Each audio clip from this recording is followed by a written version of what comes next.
Assalamualaikum warahmatullahi wabarakatuh. Nama saya Niratul Hikmah 12190901113 dari SI 17CA Malam, jurusan Sistem Informasi, yang akan membahas perhitungan dengan menggunakan metode TOPSIS, dan salah satu syarat untuk memenuhi tugas akhir Bapak dosen Muhammad Iqbal Julhaq selaku mata kuliah SPK atau Sistem Pendukung Keputusan.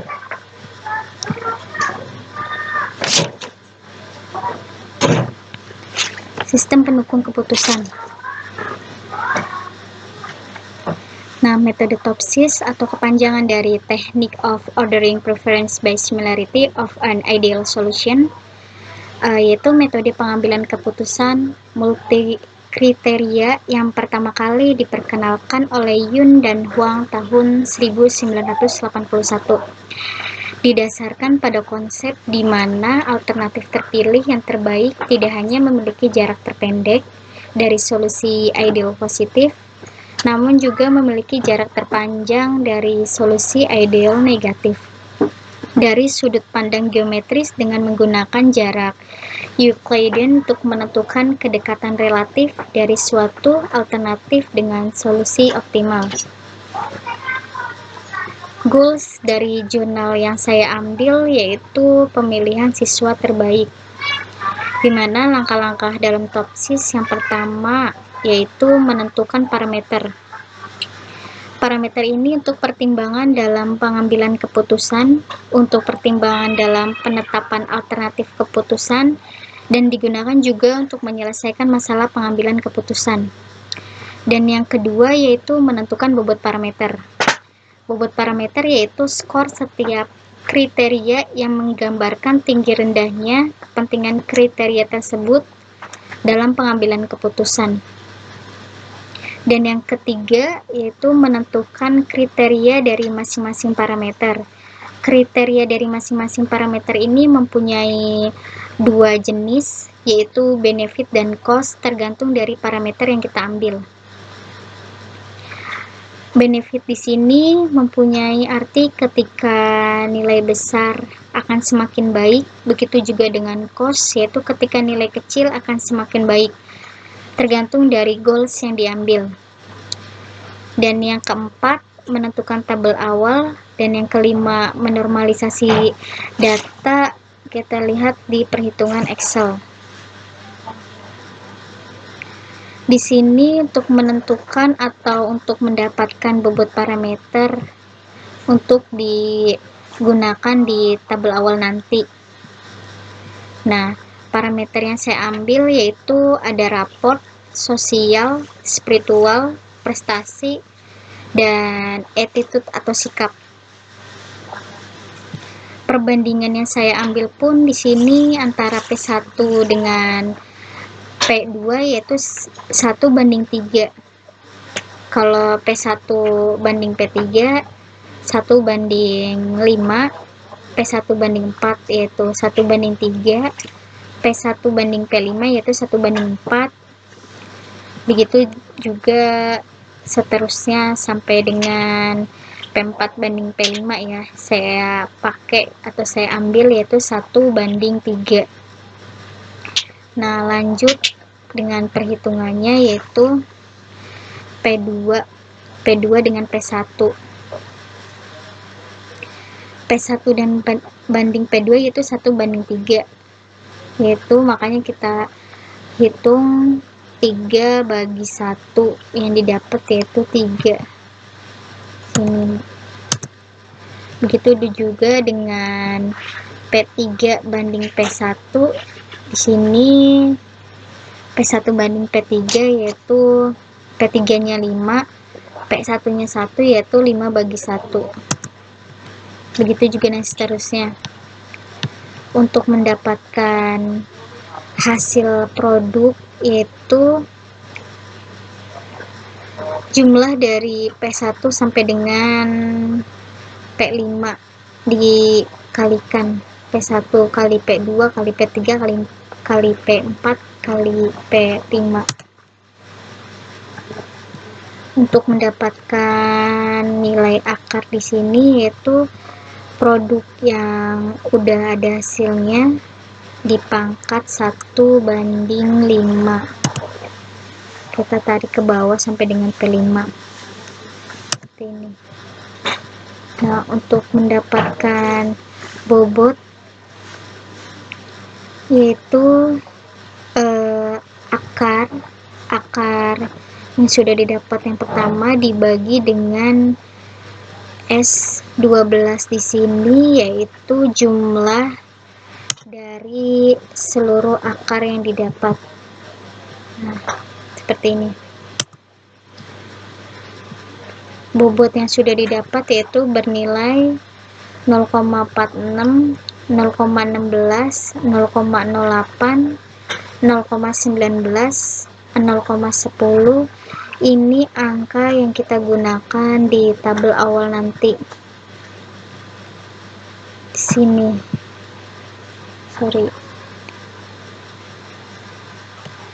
Di sini.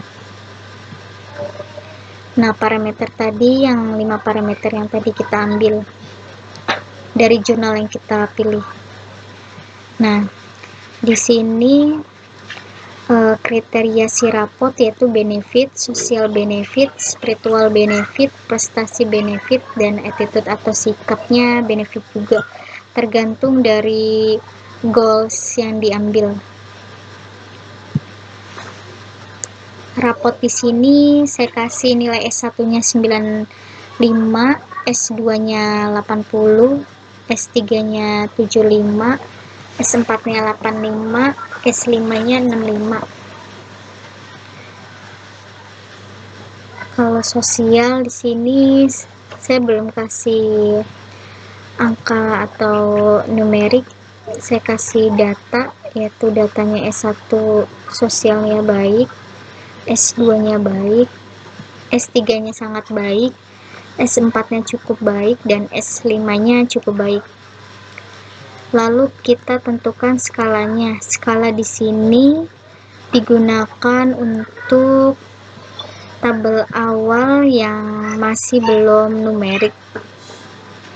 Di sini sosial sangat baik, saya kasih skala 5, sosial baik saya kasih skala 4, sosial cukup baik saya kasih skala 3, lumayan baik, sosial saya kasih angka 2, dan tidak baik saya kasih skalanya 1.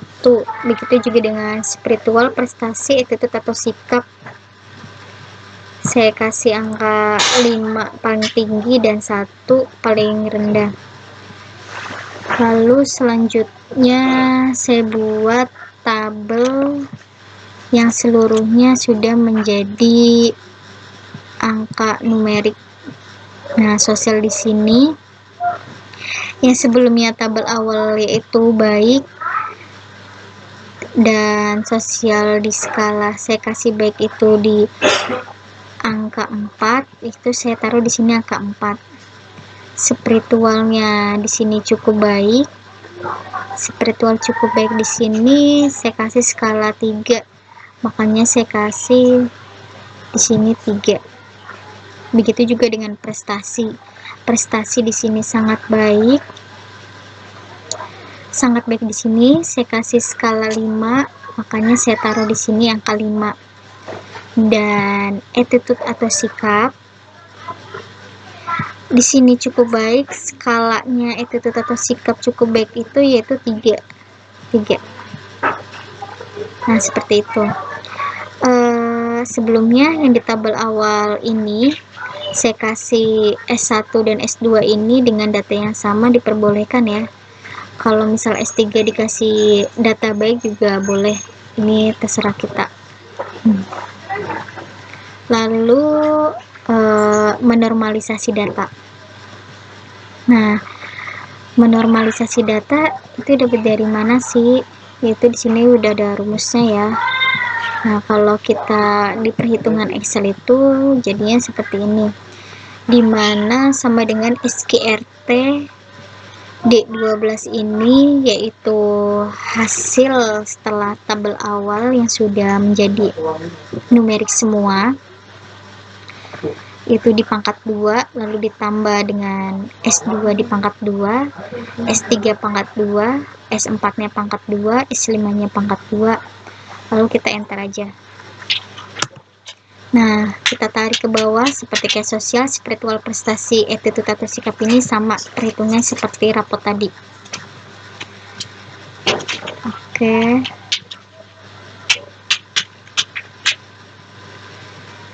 Lalu tabel normalisasi data. Tabel normalisasi data di sini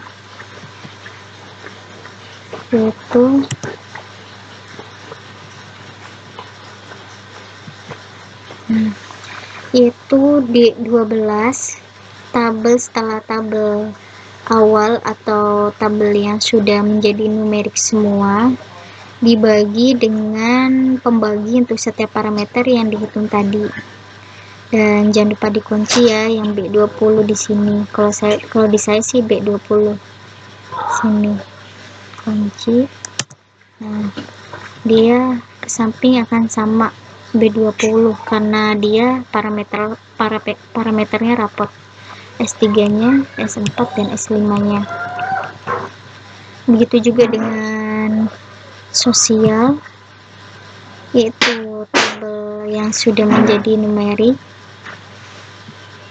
dibagi dengan sosial di hasil menormalisasi data ini. Kalau di saya sih di sini B21 ya, makanya di sini B21. Jangan lupa dikunci B21-nya. Maka dia ke samping akan sama ya, dibagi dengan B21. Begitu juga dengan seterusnya sama. Next yaitu mengalihkan bobot parameter dengan data normalisasi. Mengalihkan bobot parameter dengan data normalisasi di sini yaitu tabel normalisasi data dikalikan dengan bobot parameter.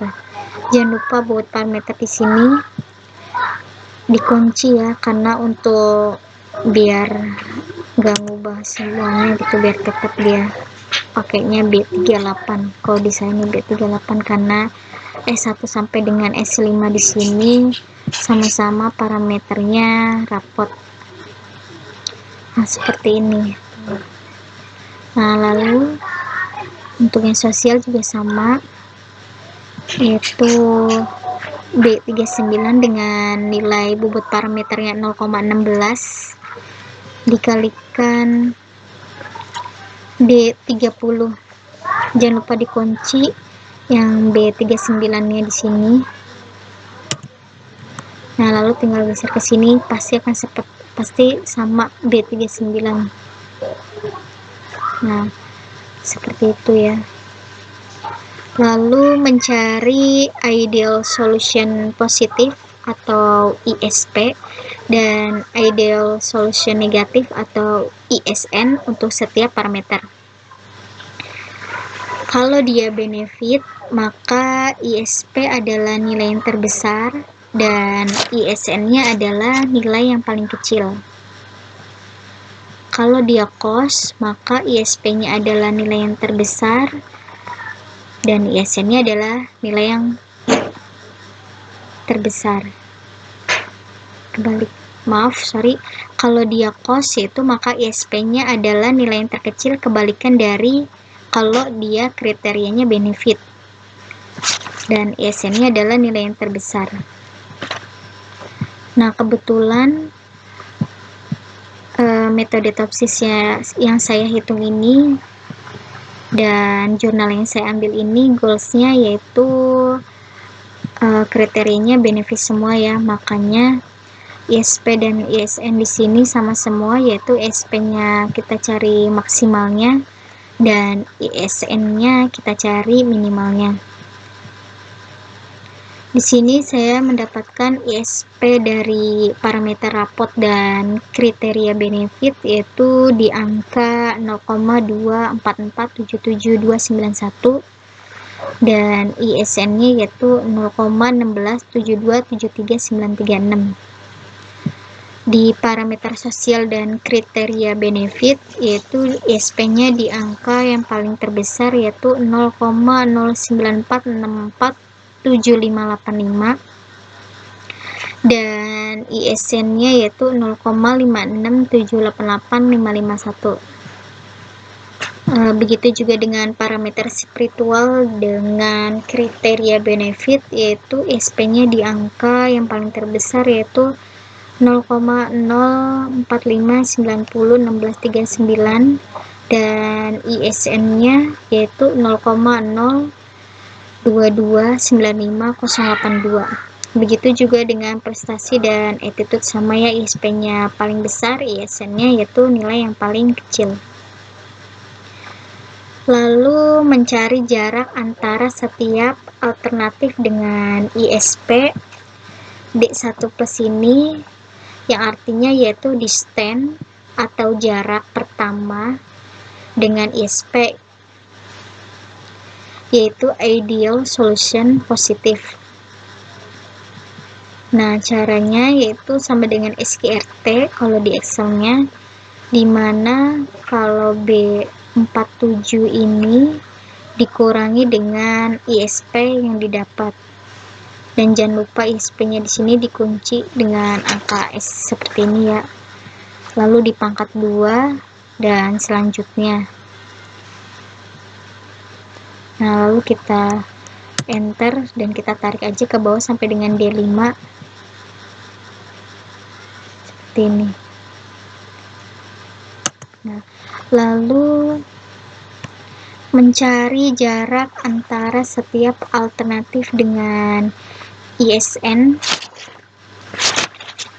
D1 di sini, yaitu distance atau jarak pertama dengan ISN. ISN di sini yaitu ideal solution negatif. Ya, ideal solution negatif. Nah, D1 di sini yaitu dari hasil P1 itu 0,244772291 dikurangin dengan hasil ISN yang didapat, itu yang paling kecil di antara 5 data tadi ya, 5 record tadi. Lalu dikurang, jangan lupa dikunci seperti ini, di pangkat 2 ditambah C47 kalau di Excel saya ya, dikurangin dengan ISN juga, dan seterusnya sampai dengan P5 ini. Nah, lalu di enter dan tinggal tarik ke bawah. Lalu mencari preference untuk setiap alternatif dengan rumus V1 itu sama dengan D1 minus atau negatif dibagi dengan D1 minus ditambah D1 positif.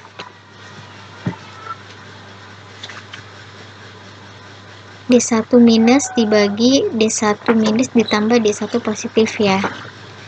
Nah, seperti ini.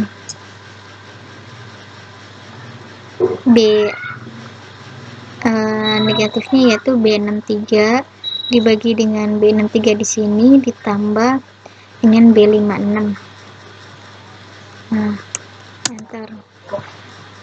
Yang lanjut ini pun sama seperti yang tadi.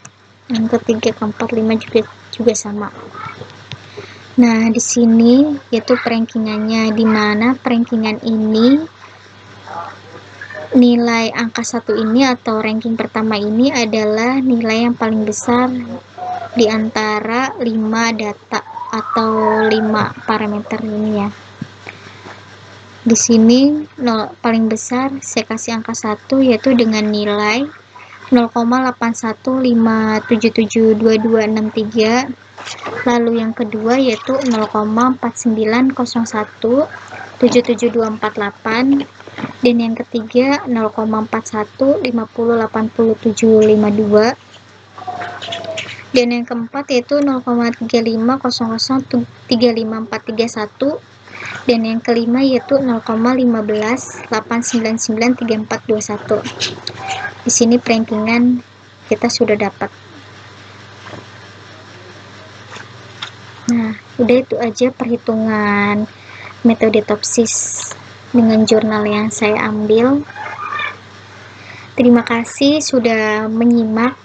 Maaf kalau ada perhitungan dan ada kekeliruan dalam menyampaikan. Semoga bermanfaat. Saya akhiri. Assalamualaikum warahmatullahi wabarakatuh.